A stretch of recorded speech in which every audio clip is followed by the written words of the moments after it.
would you like to be remembered? I mean, 50 years from now. Is it still rolling? Because I want it's going to be pretty profound.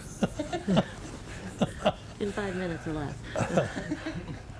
Well, there's only one way to be remembered, and that's by what you do. Nobody really knows anything, and I'm not putting myself in that class, but in order to, again, I like to bring in pretty elegant references. But nobody knows what William Shakespeare was as a person.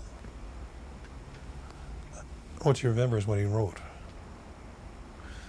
And if it's so surprising to me that our stuff seemed to maintain its credibility after so many years, you know, it's been over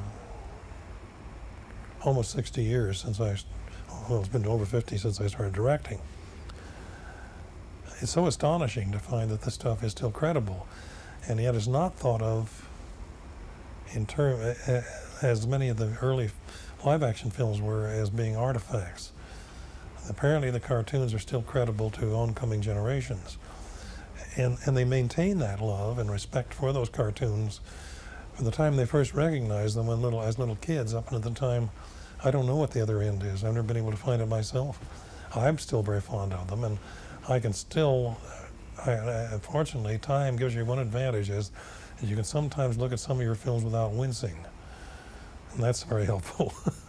Because all those years, you know, you make a picture, all you can see the things that are wrong with it.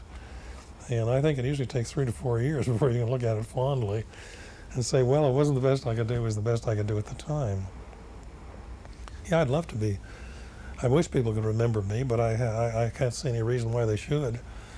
But in Pepe Le Pew, you'll find part of me. In Daffy, you'll find a great deal of me. The same thing with the Roadrunner, and not with the Roadrunner, with the Coyote. The Roadrunner, after all, that's another thing. That's two-dimensional. To me, he's just fast caviar. It's like, you know, people ask, why does he chase him? Because he's caviar. Some people would rather have an ounce of caviar than 10 hot dogs. Well, I don't. If you like apples, you'd rather have a small apple than a big pear. And I feel that way about the Coyote. He's that way, and I have certain things.